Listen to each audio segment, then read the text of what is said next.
திரும்ப படிக்க வர்றது அப்படிங்கிறது ரொம்ப கஷ்டம். அதுவும் நம்ம படிக்கிறதுக்கு நம்ம மேலே நம்ம பேரண்ட்ஸ் நம்பிக்கை வச்சு அலோவ் பண்ணுறது அதை விட கஷ்டம். இப்போது வெளியில் யாரும் எதுவும் பேசுகிறாங்க அப்படின்னா காதில் கேட்குறத காதோட விட்டுருங்க. அது மைண்டுக்கு ஏற்றிக்காதீங்க. மைண்டுக்கு ஏற்றிக்கிட்டா நம்ம ஒரு கோல் வச்சு ப்ரிப்பேர் பண்ணுறோம். பட் அது கிடைக்கல அப்படின்னா அதோட முடிஞ்சிருச்சு அப்படின்னு கிடையாது. எக்ஸாம் கிளியர் பண்ணதும் ஃபஸ்ட்டு அம்மாவுக்கு தான் கால் பண்ணி சொல்லியிருந்தேன். ஒரு வேளை டிஎன்பிசியில் கிளியர் பண்ணியிருந்தா கூட அம்மா இவ்வளோ சந்தோஷப்பட்டிருக்க மாட்டாங்க. இதோட ஸ்டாப் பண்ணக்கூடாது அப்படின்னு நினைக்கிறேன். மேபி அடுத்தடுத்து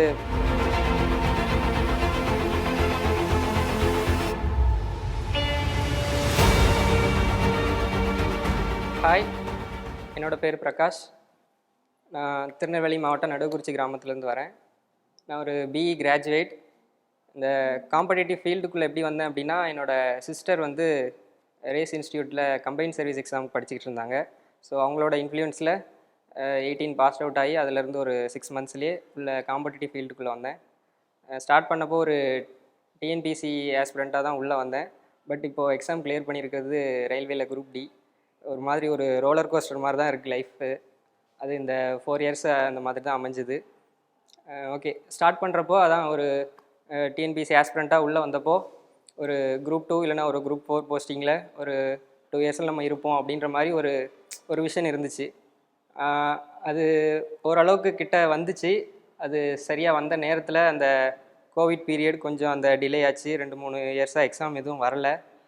அதை தாண்டி அடுத்து திரும்ப படிக்க வரணுமா இல்லை வேறு எதுவும் ப்ரைவேட்டாக தான் ஒர்க் போகலாமா அப்படின்ட்டு இருந்தப்போ ஒரு 2 இயர்ஸ் முன்னாடி ரயில்வேயில் அப்ளை பண்ணி வச்சுருக்குறோம் அப்படிங்கிற அந்த ஒரு எக்ஸாமை சரி எழுதலாம் அப்படின்னு கடைசி ஒரு முயற்சியாக ஒரு 6 மந்த்ஸ் இந்த குரூப் டிக்காக ப்ரிப்பேர் பண்ணேன்.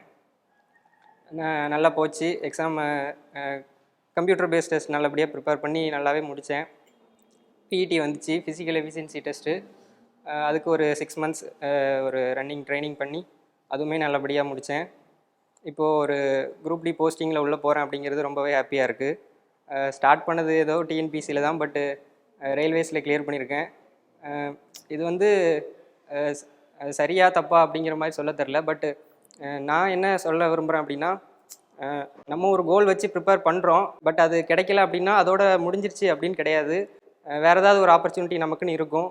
அதை நம்ம யூஸ் பண்ணிக்கிட்டோம் அப்படின்னா கண்டிப்பாக நம்ம எதிர்பார்க்குற ஒரு நல்ல லைஃப் நமக்கு இருக்கும். எல்லாருமே ப்ரிப்பேர் பண்ணுறோம். எல்லாருமே ஒரு செட் ஆஃப் டார்கெட் வச்சு ப்ரிப்பேர் பண்ணுறோம். ஒரு 160 அப்படிங்கிறது ஒரு நல்ல மார்க் அப்படிங்கிற மாதிரி எதிர்பார்க்குறாங்க அப்படின்னா அதுலேருந்து ஒரு 10 to 15 நம்ம எக்ஸ்ட்ராவே எஃபோர்ட் போடணும். ஸோ அப்போ அந்த ஒரு பார்டர் லைன் அப்படிங்கிறதுலே நம்மளோட எஃபோர்ட்ஸ் நிற்காமல் அதுலேருந்து ஒரு ஸ்டெப், இப்போ ஒரு 10 அடிக்கு கல் எறிய சொல்கிறாங்கன்னா ஒரு 15 அடிக்கு எரியணும் அப்படின்னு நம்ம முயற்சி பண்ணால் தான் அந்த 10 அடியாவது போகும். அப்போது அந்த ஸ்ட்ராட்டஜியை நம்ம கரெக்டாக யூஸ் பண்ணிக்கிட்டோம் அப்படின்னா நம்ம எதிர்பார்க்குற அந்த ஒரு ரிசல்ட்ஸ் கிடைக்கும். எல்லாருமே ஃபேஸ் பண்ணுற ஸ்ட்ரகிள்ஸ் தான். அந்த கோவிட் பீரியட்லேருந்து நம்ம திரும்ப படிக்க வர்றது அப்படிங்கிறது ரொம்ப கஷ்டம்.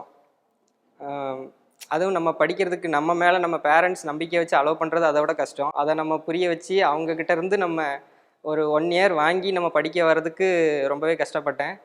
அண்டு சப்போர்ட் பண்ணாங்க, பேரண்ட்ஸுமே சப்போர்ட் பண்ணாங்க. எவ்வளோ பேர் எவ்வளோ பேசினாலும் பரவாயில்ல நீ படிங்கிற அந்த ஒரு தைரியம் அவங்க கொடுக்குறப்ப தான் நமக்குமே இன்னும் கொஞ்சம் அந்த ஒரு கான்ஃபிடென்ஸ் இன்க்ரீஸ் ஆகும். அதை அவங்க கரெக்டாகவே பண்ணியிருந்தாங்க. நான் எல்லாருக்கும் கொடுக்குற அட்வைஸும் அதுதான்.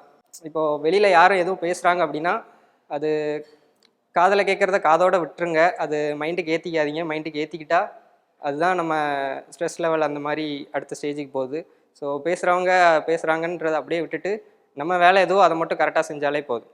எக்ஸாம் கிளியர் பண்ணதும் ஃபஸ்ட்டு அம்மாவுக்கு தான் கால் பண்ணி சொல்லியிருந்தேன். ஒரு வேளை டிஎன்பிசியில் கிளியர் பண்ணியிருந்தா கூட அம்மா இவ்வளோ சந்தோஷப்பட்டிருக்க மாட்டாங்க. ரயில்வே கிளியர் பண்ணேன்னு சொன்னப்போ அவங்களுக்கு ரொம்ப ஹாப்பி. ஏன்னா அம்மாவோட அப்பா தாத்தா வந்து ரயில்வேயில் ஐசிஎஃப்பில் ஒர்க் பண்ணியிருந்தாங்க.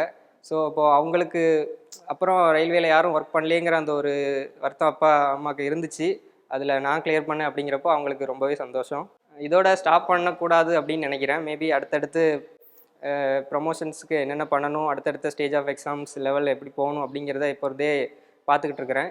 மேபி ஃப்யூச்சரில் ஒரு ஸ்டேஷன் மாஸ்டர் ரேங்க் வரைக்கும் போகிறதுக்கு உண்டான எபிலிட்டி இருக்குது அப்படின்னு நான் நம்புகிறேன். அது கண்டிப்பாக நான் கிளியர் பண்ணுவேன். ரேஸ் இன்ஸ்டியூட்டை பற்றி ஒரு விஷயம் சொல்லணும்னு நினைக்கிறேன். அது என்னென்னா, இப்போது நிறைய அகாடமிஸ் இருக்குது. பட்டு எல்லா இடத்துலையும் அந்த ஸ்டடி ஹாலுங்கிறது கொடுப்பாங்களா அப்படிங்கிற மாதிரி தெரியல. நிறைய பார்க்கில் லைப்ரரியிலலாம் பார்த்துருக்குறோம். நிறைய ஸ்டூடெண்ட்ஸ் அப்படி உட்காந்து படிக்கிறப்போ இங்கே தனியாக செப்பரேட்டாக ஸ்டடி கால் கொடுத்து படிக்க வைக்கிறது ரொம்ப பெரிய விஷயம். அவங்க அதுக்காக நமக்காக நிறைய எஃபோர்ட்ஸ் போட்டுக்கிறாங்க. ஸோ அப்படி பார்க்குறப்போ மேபி அவங்களோட இன்புட்ஸும் நிறைய இருக்குதுன்னு நான் உண்மையாக நம்புகிறேன்.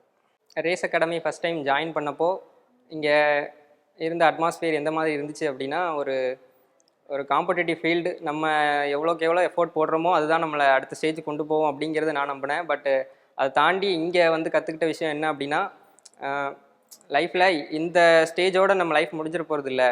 மேபி அதான் இந்த எக்ஸாம் கிளியர் பண்ணலை அப்படிங்கிறதுனாலுமே அடுத்தடுத்த ஸ்டேஜில் நம்ம படிக்க முடியும் அப்படிங்கிறத இங்கே இருக்கிற ஸ்டாஃப்ஸ் அண்டு என்னோடய பிரதர்ஸ்ன்னு சொல்லுவேன். அவங்க கூட படிக்கிற அந்த ஃப்ரெண்ட்ஸ் எல்லாருமே நிறையா சப்போர்ட் பண்ணாங்க.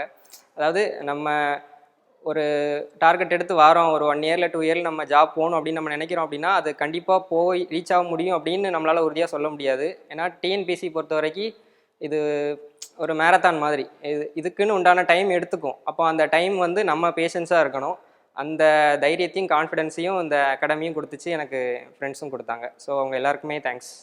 எக்ஸாம்ஸ் நம்ம கிளியர் பண்ணணும் அப்படின்னா அப்போது அதுக்கு அந்த ப்ராக்டிஸ் ரெகுலராக இருக்கணும். அதாவது இப்போது ஒரு வீக்லி ஒரு 2 or 3 டெஸ்ட் நம்ம ரெகுலராக போட்டுகிட்டே இருக்கிற பட்சத்தில் தான் நம்ம வந்து அந்த ஃபீல்டில் டச்லேயே இருப்போம். அதுக்கு வந்து அகாடமியில் அதிகமாக அந்த டெஸ்ட் கண்டக்ட் பண்ணுறாங்க. அந்த டெஸ்ட்டை ரெகுலராக அட்டன் பண்ண முடியலனாலும் நமக்கு எக்ஸ்ட்ரா டைம் கொடுத்து நம்மளை படிக்க வச்சு அந்த எக்ஸாம்ஸ் எழுத வைக்கிறாங்க. ஸோ அந்த எவ்வளோக்கு எவ்வளோ அதிகமாக நம்ம எக்ஸாம்ஸ் எழுதுகிறோமோ, எவ்வளோக்கு எவ்வளோ அதிகமாக நம்ம அந்த ஒரு பார்டரை தாண்டி நம்ம ப்ரிப்பேர் பண்ணுறோமோ அப்போ தான் நம்மளால் அந்த எக்ஸாம் கிராக் பண்ண முடியும் அப்படிங்கிறது நிறையவே தெரிஞ்சுக்கிட்டேன். ஸோ அந்த ஒரு செர்டைன் லிமிட் போதும், இவ்வளோ படித்தா போதும், இவ்வளோ மார்க் போதும் அப்படிங்கிற அந்த ஒரு லிமிட்டில் இல்லாமல் அதை தாண்டி நம்மளால் எவ்வளோ முடியுமோ அந்த எஃபோர்ட்ஸும் போடுறது பெட்டராக இருக்கும். இந்த ஒரு 2 இயர்ஸ் ஃபுல்லாகவே எந்த ஒரு மோஸ்ட்லி ஃபேமிலி ஃபங்க்ஷன்ஸ் அந்த கேதரிங்ஸ் எதுவுமே அட்டன் பண்ணல. முடிஞ்ச வரை அந்த 6 டேஸ்னால் 6 டேஸும் அகாடமி வர மாதிரி நம்மளோட ஃபுல் டைமையும் இங்கே ஸ்பெண்ட் பண்ணுற மாதிரி இருக்கணும் அப்படிங்கிறதுல ரொம்பவே கான்ஷியஸாக இருந்தேன். அதை நான் கரெக்டாக பண்ணேன் அப்படிங்கிறது என்னோடய ரிசல்ட்ஸில் தெரிஞ்சிருக்கு அப்படின்னு நான் நம்புகிறேன். எனக்கு சப்போர்ட் பண்ண ஃப்ரெண்ட்ஸ் அண்ட் மை ஃபேமிலி எல்லாருக்குமே ரொம்ப தேங்க்ஸ். தேங்க்யூ.